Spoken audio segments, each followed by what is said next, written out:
Hi everyone, my name is Leanne and today I am going to be doing the mid-year book Freakout tag. This is a super popular tag that a lot of people on BookTube do as a way of just, looking in with your reading so far at this halfway point in the year and seeing how things are going. I'm also going to be doing Harriet and Dane's mid-year check-in tag, even though there's a bit of overlap with the questions. I do what I want. I am filming this video a little bit in advance. We are like halfway through June, so there are some more books that I'm gonna read before the exact midpoint in the year. But whatever. The first question is, what is the best book that you've read so far in 2019? This question stressed me out a little bit because this video is going up before my top 10 favorite books of the year video is, and I don't want to spoil that too much.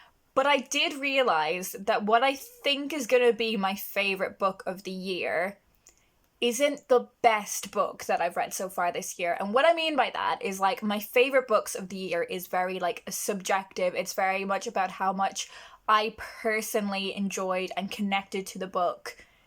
It's not necessarily the best book that I've read. The best book that I have read is still going to make an appearance in my favorite books of the year video, but it isn't the number one favorite book.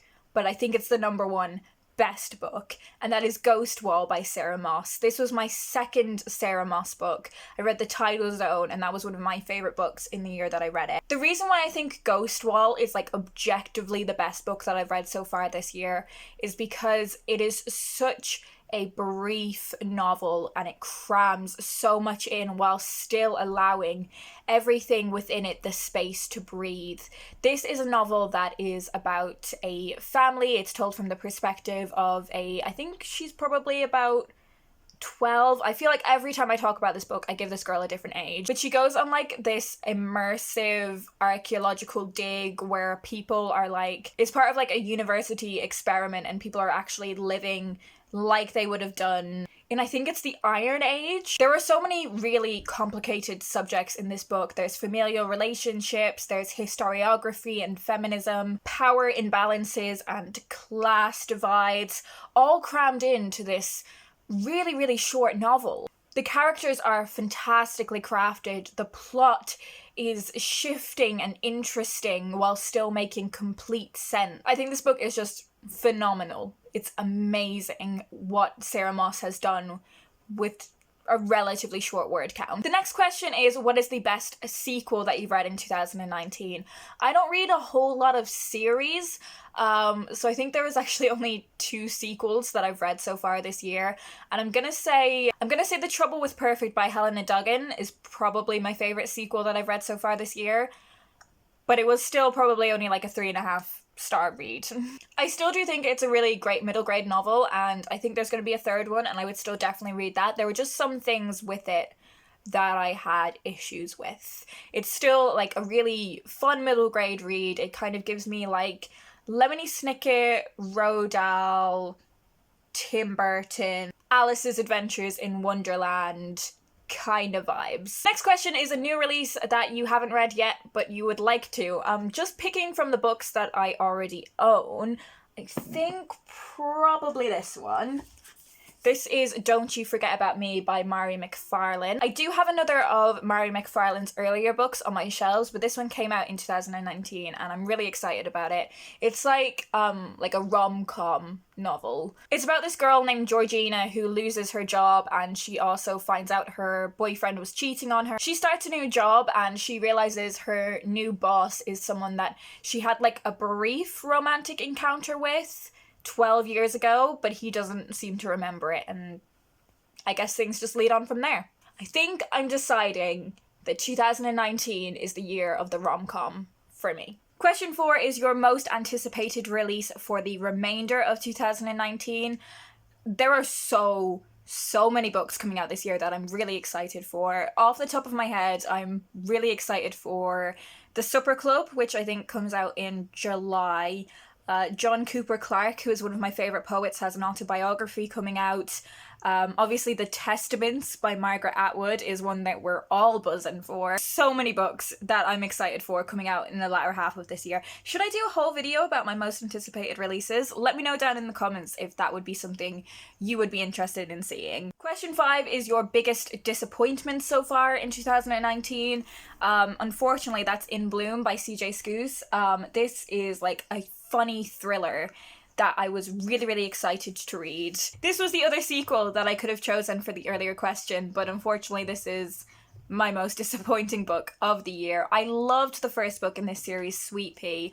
I thought Rhiannon was such a fascinating character. If you don't know this series, it is about quite an unassuming, kind of plain Jane kind of character, but she has like this secret life as a serial killer, and she's so interesting because she says the things that people think that they don't want to say out loud because it makes them seem like horrible people, but then she just takes it to like a next level. It's so ridiculous, and you kind of just have to lean into how ridiculous it is, and I don't feel like that happened with this book. I feel like the author tried to give the situation a realism and legitimacy that just undermined everything that she'd done with the first book. And there were a few things in this book that I can't really talk about without them being spoilers, but yeah, just unfortunately for me, this book fell really flat, and it was a real shame because I had such high expectations having enjoyed Sweet Pea. Next question is your biggest surprise of the year, and for this I'm gonna say Milkman by Anna Burns, and that may seem kind of strange because like this book has received so much praise. You think I would have got into it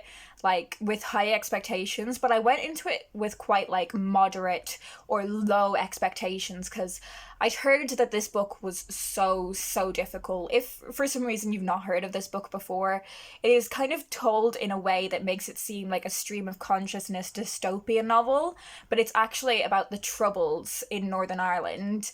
And it's told from the perspective of, I think she's 18, like an 18-year-old girl. So in that way, it's ticking so many boxes for me. But I had heard that this book was so difficult to get through, and I didn't think that was the case at all. I really enjoyed it. I thought it was going to be really pretentious, which I didn't think it was. So again, I went into this with quite muted expectations, and I think that's why it was a real surprise that I loved it as much as I did.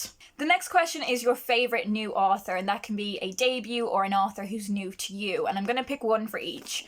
My favourite debut that I have read so far this year is Queenie by Candice Carty-Williams. I think Candice just has such a necessary, important, fresh, vibrant voice. This tells the story of a woman who's living in Brixton, and it's about navigating her relationships with like her family and her romantic relationships, friendships, her relationship with herself, her career, also her relationship with her own race. Like, I think it gives voice to those experiences that you don't often see in a commercial fiction book like this, and I would just read anything that Candice writes now. But I think for someone to be like a favourite new author, it makes sense for me to have read like more than one of their books this year, and the author that's really applicable to is Sarah Winman. I read When God Was a Rabbit at the start of this year, and I thought it was really fantastic, but her second novel, I think this is her second novel, Tin Man, I thought was fantastic. I loved this. This book is about the childhood friendship between two men and how that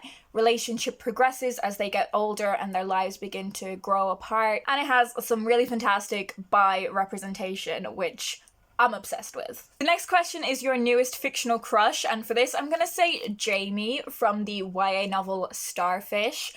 This is a novel that focuses on the family life of a teenage girl named Kiko. She has a really difficult family life. Her mother is just like a horrible person, and she just wants to escape from that life, and one of the people that helps her escape from that life is her friend Jamie, and you know, Jamie becomes a romantic interest, and he's just lovely. Jamie is so patient and understanding. Kiko has a lot of like social anxiety, and even though he doesn't like initially understand that, he learns to adapt to it in a really sensitive and mature way. He's somehow both like really smooth, but also he has like this like nervous kind of thing to him that's really endearing. Like, he's not the stereotypical manic pixie dream boy that I think there is in a lot of YA fiction. He's just fit. That's all there is to it. He's fit. Give me Jamie, but like a couple years older. perfect. Also, Daisy Jones of Daisy Jones in the Six, because she's just got this whole attitude that like I'm obsessed with and so drawn to, and I think like she scares me but in a way that is like hot. The next question is your newest favourite character, and for this I'm going to say Matilda Pages from Pages & Co. Tilly and the Book Wanderers by Anna James. This is the first book in a middle grade series, and I'm so excited to read the next book in this. I just thought this book was phenomenal.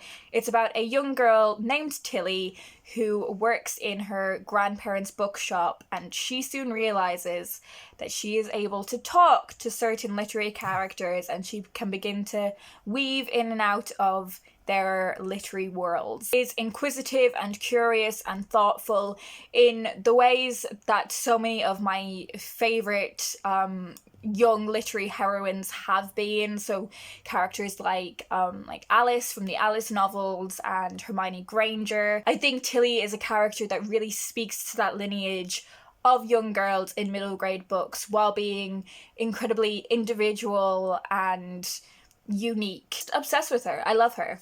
Next up, it's a book that made you cry, and one of the books that made me cry this year was Everything I Know About Love by Dolly Alderton. This is Dolly Alderton's memoir. I've been a big fan of her for a while now, but I only read her book a couple of months ago, and there were a couple of sections in this book that were just too real. They were just too real as someone who is like navigating the dating scene as a young woman. Just a lot of this was too real.